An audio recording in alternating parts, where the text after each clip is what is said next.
I, Sayyid Atif Geelani, son of Sayyid Abdurrahman Geelani, aged 50 years old.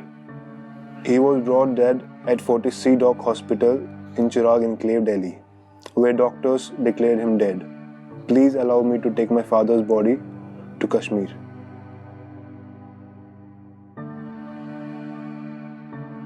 That case, changed our life forever. We weren't able to live a normal life ever again. Everything was defined by that one case, that, one label that was, put up for our daddy, that he is a terrorist.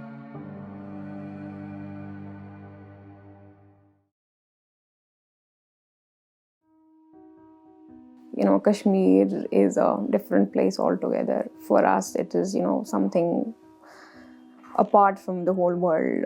And every memory related to Kashmir is very special. But since our father used to work here, so whenever he used to come there to Kashmir to visit us, so that used to be, those days used to be best days of our lives. So we'd go to places, visit every relative, and our father was a very joyous man, full of life. So yeah, he would take us to places, and it was a very wonderful time with him in Kashmir. So we wanted him to be there. He also wanted to settle down there, but things did not go his way. So he had to take up a job here.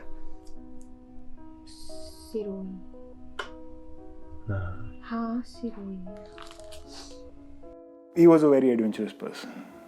Me and Dad had a bonding that we got to do something. We'll go there, we'll go here. And when we used to visit Kashmir, we had a routine that we'll go somewhere for 1 or 2 days. Sometimes it was just me and my father who would go without telling mom and my sister where we are going. And after that, we had to give a story ye kaam tha, wo kaam tha. We had a very good bonding. My father and me used to go to shopping together. I used to select clothes for him, he used to select clothes for me. So he was just not a father for me, he was a best friend who really understood me. We looked forward to a good life, where probably we won't have crackdowns during the nights, and no heavy presence of military everywhere. Initially when we came to Delhi, the crackers they used to burst in, during the marriage ceremonies. Literally we used to run away thinking, that, firing is going on somewhere. And our landlady then used to, she used to laugh, "Are nahi, shaadi hai." So eventually, we kind of got adjusted here. I knew him first when he was a research scholar and a young lecturer in Delhi University around 98, 99. And I remember we weren't well acquainted at that time. I met him a few times, often on demonstrations and public meetings where I would notice him, and he seemed always like a very calm and restrained but significant presence. He was the kind of person, if there were few people in the room, you would always notice him. So we never talked, but we would notice each other and our eyes would meet. And there's a way in which you acknowledge the presence of another person. So repeatedly, and I think there's a kind of strange solidarity of being anonymous comrades in a public demonstration. You notice the people who come, especially when they're very few. I came to know him because he came to visit me with some grievances or the other of other people. He never came to me about his own grievances. That is, as I was saying to someone, there are two types of people in this world.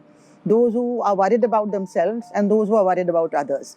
So Geelani falls into the second category. He was always bringing some other young person to me who had a problem of some kind. Either they were not being given a chance to get a job, or there was some scholarship which was being denied, something or the other. So that's how I first remembered him, that here's a person who takes up other people's causes.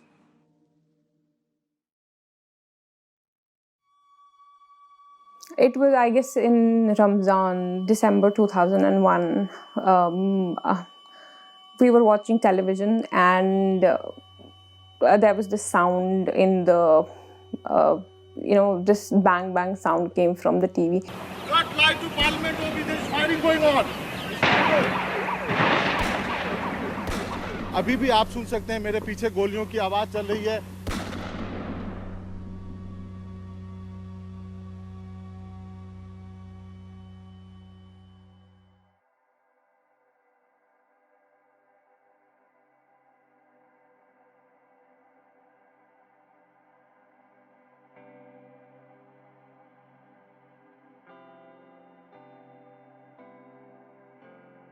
He had promised he'll have iftar with us, so normally he did not get time, so that day he had promised. So when he did not come, we were really angry. We were like, again a broken promise. So we were calling him, and his phone was coming constantly, switched off. So it was iftar time, we had iftar, and we were really angry. Daddy this time also did not come. But around, I think 7, 8 o'clock, some, I think 3, 4 men in plain clothes, they came to our house, and I mean, in a very, I don't know, that mannerism did not say that they were from police. I mean, they just barged into our house, and they started searching frantically, and they were like, my mom was like, because it was just my mom, my brother and me in the house. So, I mean, she got terrified, and I remember she, folded hands in front of them, and she was like, hum akele hain, aap log kaun hain, hame nahi pata hai.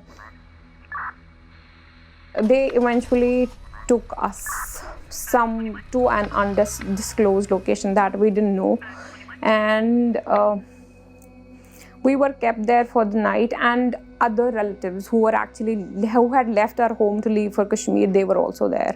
So they had picked everyone. And my mama's cousins, my mamu, uncle, everybody was there. They were asking us, and later on they showed us some photographs of men, and they were asking me and my brother. I think my brother was only 4 or 5 years old, and I was 8, 9, something like that. And they were asking us to identify some men in photographs, and we were like, we don't know them.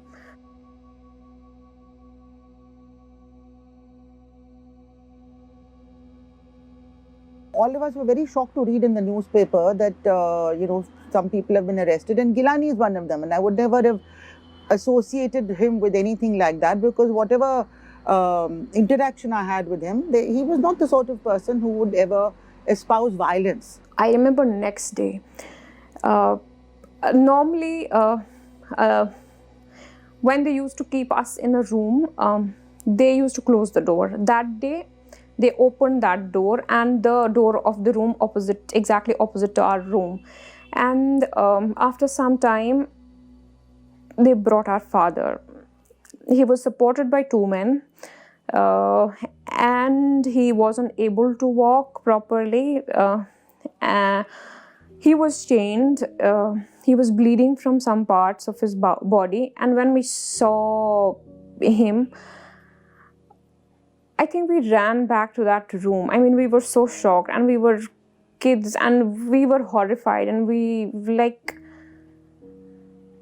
I remember I stood on the door of the room that we were kept in, and I looked at my father for so long, and he was also looking at me. During the second night,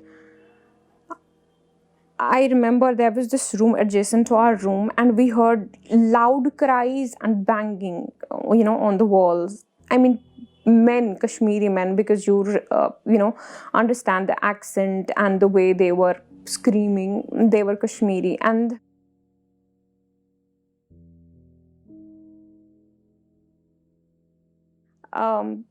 that day, I think after 2.5 days or 3 days, they asked us to go home, and I remember asking them कि हमारे daddy कब आएंगे हम घर. They were like 1-2 दिन में हम उनको भी छोड़ देंगे, फिलहाल तुम लोग चले जाओ घर.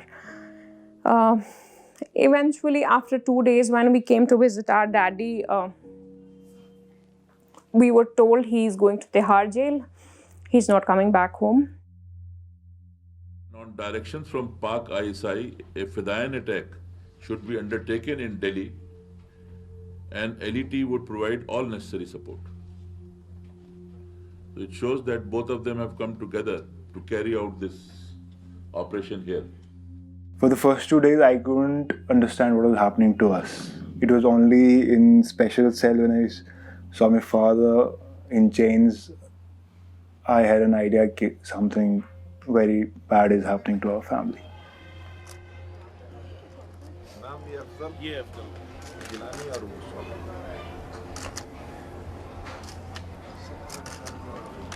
All the newspapers were full of,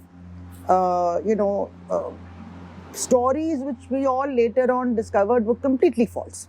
There was a narrative put out by the police, and the newspapers carried it verbatim that he was a member of that organization and he was being funded by Jaish-e-Mohammed and all kinds of things, and that he's confessed. I mean, that was the biggest thing. Now, soon after this happened, a few teachers went to actually meet him in S.A.R jail. And that is when we came to know for the first time that he has not confessed. He has said he is not guilty. This is all a frame up, and he wants us to fight for him, and he's going to fight back. I began looking at the way in which the reproduction of a lie left behind a trace. So I could see inconsistencies in the police narrative around the Parliament attack case. Things began appearing to me. I began noticing them, and I began putting them together and seeing patterns of a narrative that was fake being built up.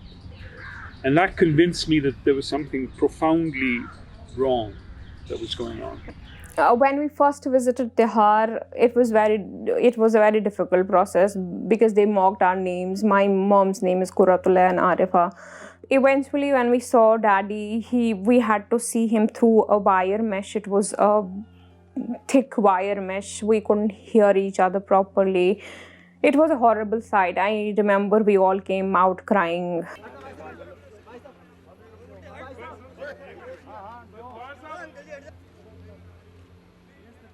That day, some of his colleagues also came to S.A.R and they asked us about how our meeting went with Daddy. And then they were surprised to know that we had also been picked up by special police. And then eventually we started, his colleagues, they started talking to us, and somehow kind of support poured out for us. His defense lawyers actually approached me to translate what was at that time a very central piece of evidence with the Delhi police, which was a tap of a phone conversation between his brother and him. I was surprised at both the importance of that evidence, since it was the central piece of evidence, and of course the fact that it was a completely innocuous conversation between him and his brother. Most of that conversation was about Geelani's brother Bismillah asking him to buy a prospectus for an exam. So I would argue that for almost a minute of that conversation, what the two brothers talked about was the prospectus and when it had to be got and how it would be sent. And it was a completely innocuous conversation. And only towards the end, S.A.R Geelani's younger brother asks him, "What have you done in Kashmiri?" "Ye kya karu," he says. And he laughs. And it seems it was a reference to a domestic issue. It was not an easy job in the sense that it was very stressful. So, and at that point of time, I had never met with Mr. Geelani. I had no contact with him. And the only person I met with was his brother and his wife who would come. And I can tell you that before Mr. Jethmalani took up the matter, he met his wife and he asked his wife to swear on the Quran that his husband, she knew that her husband was innocent. So, that was the background. And really, I don't go into all this. So, I have my own gut feel. And my gut feel was that he was innocent. And I wanted to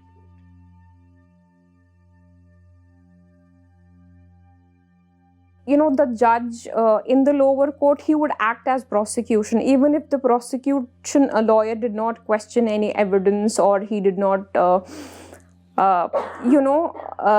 raise questions as to what his role was, how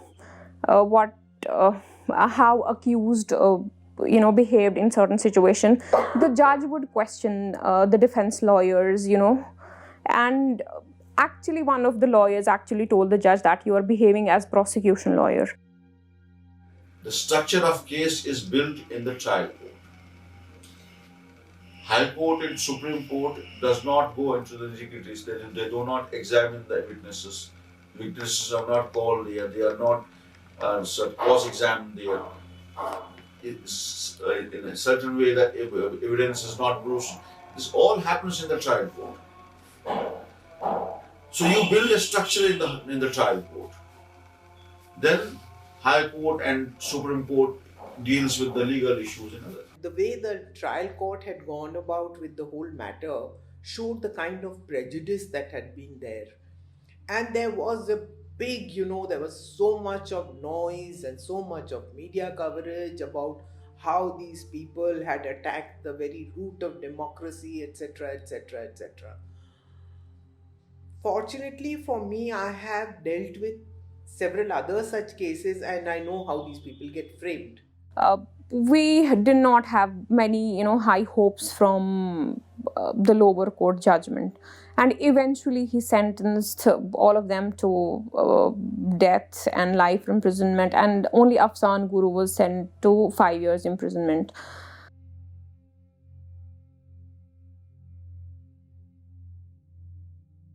The vegetable vendor, he would not sell vegetables to us. The STD, which we frequently used to go because we had to make calls to Kashmir, he did not allow us to make calls anymore. And then the neighbors, our landlords, they were amazing people, but their neighbors started and their relatives started pressurizing them. You're still harboring these terrorists, they're still there, why aren't you evicting them? He kind of withstood that pressure for another 6 months and let us, search for another home, because searching for another home in that locality wasn't any option for us. And then we had to shift to a Muslim area. And that is how we came to Zakir Nagar. So we rented out this place in Zakir Nagar. The landlord, we told him that my father works in Dubai. He rarely comes here and we just want to rent it out for some time. So he agreed on that thing. We never told him that S.A.R Geelani was his father and he was in prison. So he agreed on it, no problem. Okay. Then eventually when my father was released in 2004, he was like, यार तुम लोगों ने बताया नहीं ये तुम्हारे ये है, तुम मुझे झूठ बोलते रहे ये सब. But eventually he was okay with it. Our position was vindicated, by the trial court judgment, and then finally, when in the High Court, I remember there was a packed room in room number 22, Arts Faculty, on the eve of the final judgment of the High Court. And we didn't know what would happen the next day. But it was absolutely overflowing with people, and we sang this Aaj Bazaar Mein, Paba Jola Chalo Faiz Nazm and all, and it was electrifying. And the next day, when he was given a verdict of not guilty, exonerated, we were just thrilled. The High Court, fortunately, we did get a fair hearing. The High Court went into the matter, and the High Court then at least acquitted Geelani and convicted the others who, were therefore went to trial.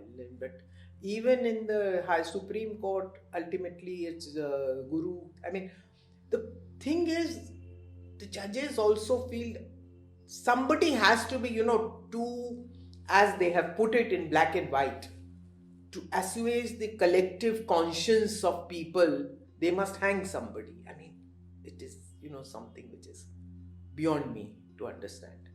Supreme Court has upheld the acquittals of S.A.R Geelani and Afshan Guru as given by the Delhi High Court. I think a lot of things went miraculously in our favor in that case, and we kind of eventually managed to set up a strong defense team for our daddy, and eventually he was acquitted in the High Court. But the news was out that our dad had been shot.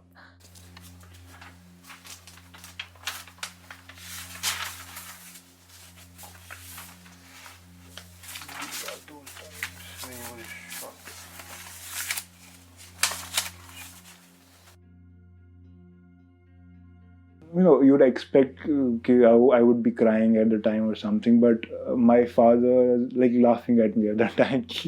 What are you doing here? You should not be here at this time. I said, I was just missing you. He said, okay, just sit here now, no problem. How's your school going, everything? He did not let me focus on that thing that he was lying on the bed with machines everywhere, doctors everywhere. He did not let me focus on that. After that incident, when he came out from the hospital, he was given security by the Supreme Court. Supreme Court asked the government to provide security to our daddy. Later on, there was even an assassination attempt against him in the very next year. So his lawyer said to him, please be careful. Don't stick your neck out. Geelani, and that is, in appreciation of his fundamental courage of convictions, he said, despite my life being in danger, despite the fact that I've been stigmatized, I am not going to stop taking positions as per my heart and publicly. There are biases in the judiciary. I have seen it from very close corners. There are biases. So I think that one has to be. See, I remember once there was a seminar and I was there, and Justice Rajendra Sachar was there. He was saying in a context, he was saying that judges are also from this society. In 2004, we thought of, because I was inside the jail, I have seen the suffering of prisoners, and especially the political prisoners. When I say the political prisoners, those are prisoners who are behind the bars because of their political opinion, So I have seen their condition. So we first started in committee. There's a society for the release of political prisoners.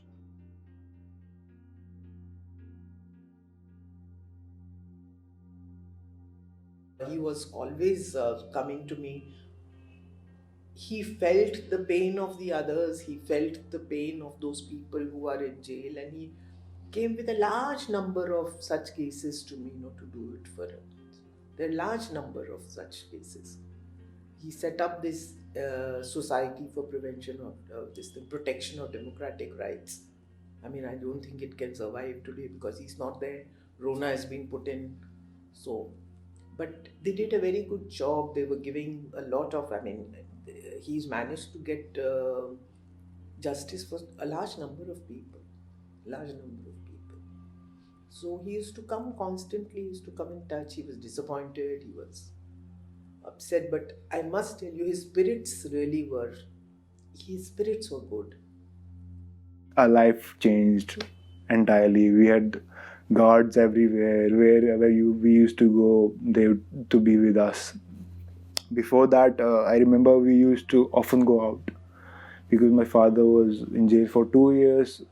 That period we could not enjoy ourselves as family. After his acquittal, we used to go out oftenly to the markets and everything. But after he was provided security, he was a bit hesitant because people used to look who's roaming around with the security. It's not normal. A lot of times it happened that people started commenting on daddy, people would start commenting on us. Because of that security, he stood out from the crowd, so people recognized him more. Oh, Geelani, and then they would pass lewd comments, sometimes very abusive comments, terrorist, Pakistani. So that morning we had some guests. Actually, some people had been acquitted a month before, and they were here 2-3 days before. So we were busy with them, and we had some guests here. So that morning I just went to the bar council office. I told him that I have to go there. I'll get my card and everything. So he said, yes, you go, and when you come back, I'll also be back, and we'll have a get-together thing. I'll arrange a party or something because you both are lawyers now. So we'll have a celebration type. I said, yes, I'll be back by 7. So he had to go to the gym at 4. I left at 2. It was a strange day for me. Even in the metro, I had this, I wasn't happy at all. In a happy mood, I was getting this everything. Something was there in the back of my mind. I don't know, something is not good. I came back from the bar council office. I was waiting for my father. He told me he'll be back by 7. I was waiting for my father, and suddenly at 5, I get a call from his PSO stating that my father is not well, so you must come to the gym quickly. When we reached hospital, I saw my brother. His eyes were red, and my cousin was there. He was crying. Both of them were crying, and I was like, what happened? Atif, he just went like, I don't know. And at that time, I literally... So I went inside, and the doctors came in and said we tried our best, but we could not save your father. At that moment, I could not believe them, because we know what our father has been through. He was even sent to the gallows. He was shot. He had a terrible life, but he just passed it through. And I did not believe that he would die. It came as a shock to me. I was speechless at that time. I just hugged my dad at the time and just started crying and called my mom and everyone. And eventually they all came. We were there for like 2 hours till every formality and thing was done. The police came. And I thought, okay, it's over now. They won't hurt my father anymore. What all he had to go through, he has went through it, and nothing more will come now. But as soon as we shifted him from outside the hospital, like 7-8 gypsies of police came in, and they just geared out that ambulance. I asked them, I have done every formality that you asked for. Why are you stopping us from moving to Kashmir? And they said we have to do a postmortem. We eventually argued with them for like, I think it was 1 in the night. Till 1 a.m. in the night, we were there outside the hospital arguing with them that we don't want to have a postmortem, just let us go. Like, we want our father's body to be as it is. We don't want you to hurt him anymore, just let him go. But they were just pressurizing us so much that the police officer even said it on my face that, look sir, if you don't cooperate with us, we'll get the additional force, we'll lathi charge here, we'll take the body away. And maybe we will bury him on our own also. So if you want to take him home, cooperate with us, get the postmortem done, and I assure you that you'll get the forensic report, everything, and you may go home. Everything was planned around him. He was central to our life, and now that he's gone, we are kind of disillusioned, lost. We don't know what to do really, and on top of everything now there is pandemic, so completely lost.